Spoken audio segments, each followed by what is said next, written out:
ಗಟ್ಟಿ ಎಂಬ ಒಬ್ಬ ಅಯೋಗ್ಯ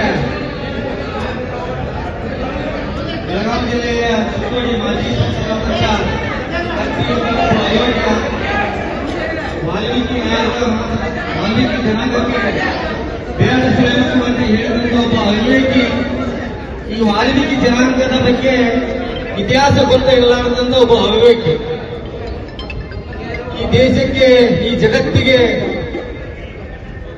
ರಾಮಾಯಣ ಬರೆದಂತ ಒಬ್ಬ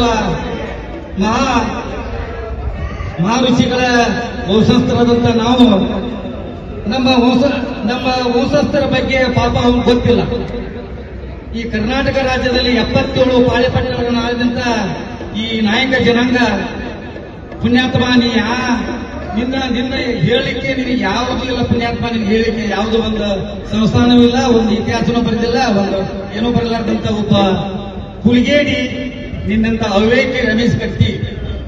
ಈ ನಾಚಿಕೆ ಇಲ್ಲದಂತ ಒಬ್ಬ ರಮೇಶ್ ಕತ್ತಿಯನ್ನು ನಮಗೆ ಇಡೀ ರಾಜ್ಯದಲ್ಲಿ ನೂರಾರು ಎಫ್ಐಆರ್ಗಳನ್ನ ಅವನ ಮೇಲೆ ದಾಖಲಾತಿಗಳ ಮಾಡಿದ್ದೇವೆ. ಆದಷ್ಟು ಬೇಗನೆ ರಾಜ್ಯ ಸರ್ಕಾರ ಅವನ್ನ ಬೇಗನೆ ಅರೆಸ್ಟ್ ಮಾಡಬೇಕು. ಅರೆಸ್ಟ್ ಮಾಡದೆ ಹೋದ್ರೆ ಇನ್ನೂ ರಾಜ್ಯದಲ್ಲಿ ದೊಡ್ಡ ಪ್ರಮಾಣದಲ್ಲಿ ಹೋರಾಟಗಳು ಆಗ್ತಾವಂತೇಳಿ ಈ ಜಿಲ್ಲಾಧಿಕಾರಿಗಳ ಮುಖಾಂತರ ರಾಜ್ಯ ಸರ್ಕಾರಕ್ಕೆ ಎಚ್ಚರಿಕೆಯನ್ನು ಕೊಡ್ತಾ ಇದ್ದೇವೆ.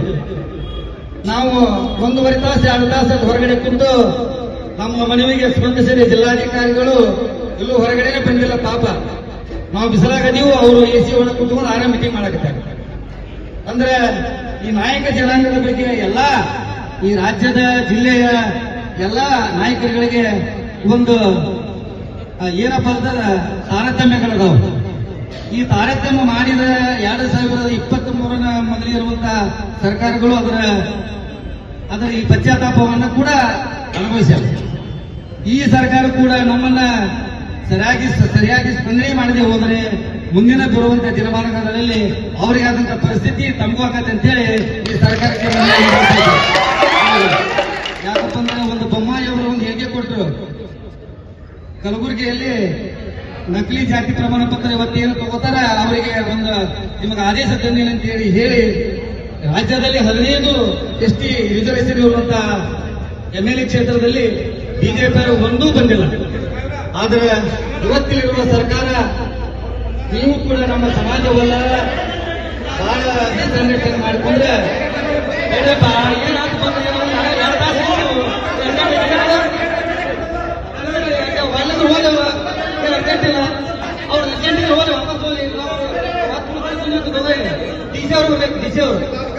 ಬರಲಿ ಅಂತ ಹೇಳಿ ಹೊರಗೆ ಅದಕ್ಕೆ ನಿಮಗೂ ಕೂಡ ಈ ಸರ್ಕಾರದವರು ಕೂಡ ಎಚ್ಚರಿಕೆಯನ್ನು ಕೊಡ್ತಾ ಇದ್ದೇವೆ.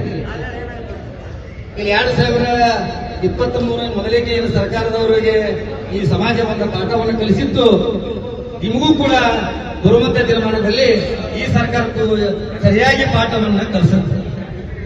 ನಮ್ಮ ಸಮಾಜದ 2 ಸಚಿವರನ್ನು ಕೂಡ ಸಿದ್ದರಾಮಯ್ಯನವರು ಬಲೆಯನ್ನ ತಗೊಂಡರು.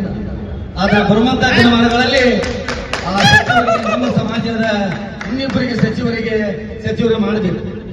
ಮಾಡದೆ ಹೋದರೆ ಬರುವಂತಹ ದಿನಮಾನದಲ್ಲಿ ನಿಮಗೂ ಬಿಜೆಪಿಗಾದಂತಹ ಗತಿ ನಿಮಗೂ ಆಕತ್ತೆ ಅಂತೇಳಿ ನಿಮ್ಮ ಮುಖಾಂತರ ಅವರಿಗೆ ಎಚ್ಚರಿಕೆಯನ್ನು ಕೊಡ್ತಾ ಇದ್ದೇವೆ. ಈ ಬಾಗಲಕೋಟೆ ವಾಲ್ಮೀಕಿ ಜಯಂತಿ ಎಂದು ಒಬ್ಬ ಅಯೋಗ್ಯ ಶಾಸಕ, ಜಮಖಂಡಿಯ ಶಾಸಕ ವಾಲ್ಮೀಕಿ ಜನಾಂಗ ಮಾಡಬಾರದು ಕೆಲಸವನ್ನ ಮಾಡ್ತಿದ್ದಾರೆ ಅಂತೇಳಿ ವಾಲ್ಮೀಕಿ ಸಮಾಜದವರಿಗೆ, ಆ ವಾಲ್ಮೀಕಿ ಸಮಾಜದ ಬಗ್ಗೆ ಗೊತ್ತಿರಲಾರಂತ ಒಬ್ಬ ಅವಿವೇಕಿ MLA ಅಂದ್ರೆ ಹೇಳಿಕೆ ತಪ್ಪಾಗುತ್ತೆ. ಅವ ಈ ಸಮಾಜದವರು ಮಾಡಬಾರ್ದು ಕೆಲಸ ಮಾಡ್ತಿದಾರಂತ. ಪುಣ್ಯಾತ್ಮ, ನಿನ್ನಂತ ರೈತರಿಗೆ ಕಣ್ಣಿ ಟ್ರಾಕ್ಟರ್ಗೆ 2-3 ಟನ್ ಹೊಡೆಯುವಂತ ಕೆಲಸ ನಮ್ಮ ವಾಲ್ಮೀಕಿ ಜನಾಂಗ ಮಾಡಲ್ಲ. ನೀವು ಏನು ಮಾಡಲಾರ್ದು 2 ಫ್ಯಾಕ್ಟ್ರಿ ಮಾಡಿಯಲ್ಲ, ರೈತರಿಗೆ ಮೋಸ ಮಾಡಿ 2-3 ಟನ್ ತುಡುಗು ಮಾಡಿ ನೀವು ಒಬ್ಬ ಶಾಸಕಾಗಿ 4 ಫ್ಯಾಕ್ಟ್ರಿ ಕಟ್ಟುವಂತ ಪುಣ್ಯಾತ್ಮ. ಈ ಸಮಾಜಕ್ಕೆ ನೀವು ಕೂಡ ಕ್ಷಮೆಯನ್ನು ಕೇಳಬೇಕು.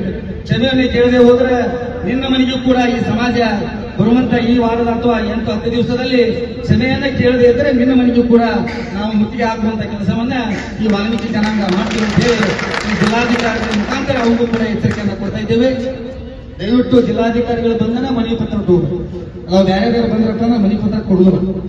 ಯಾಕಪ್ಪ ಅಂದ್ರೆ ತಮ್ಮ ವಾಲ್ಮೀಕಿ ಜಯಂತಿಯ ಒಂದು ಸಭೆಯನ್ನು ಕೂಡ ಜಿಲ್ಲಾಧಿಕಾರಿಗಳು ಬರಲಿ ಬೇರೆ ಒಬ್ಬ ಕೆಳಗಿನ ಅಧಿಕಾರಿಗಳನ್ನ ಕಳಿಸಿದ್ರು. ಅವತ್ತು ಕೂಡ ಈ ಜಿಲ್ಲಾಧಿಕಾರಿಗಳಿಗೆ ಎಚ್ಚರಿಕೆ ಕೊಟ್ಟಿದ್ದೀವು.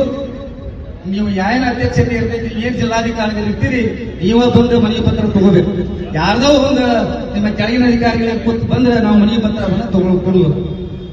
ಏನು ಸರ್, ಡಿ ಸಿ ಅವರು ಒಳಗಿದ್ರು ಬರ್ಬೇಕು ಸರ್, ಮೀಟಿಂಗ್ ಮಾಡಿ. ಡಿ ಸಿ ಅವರು ಭಾರಿ ಇಂಪಾರ್ಟೆಂಟ್ ಏನಲ್ಲ, ನಾ ಹೇಳಕತ್ತೀನಿ ಸರ್, ದಯವಿಟ್ಟು ಡಿ ಸಿ ಅವರು ಬರ್ಬೇಕು.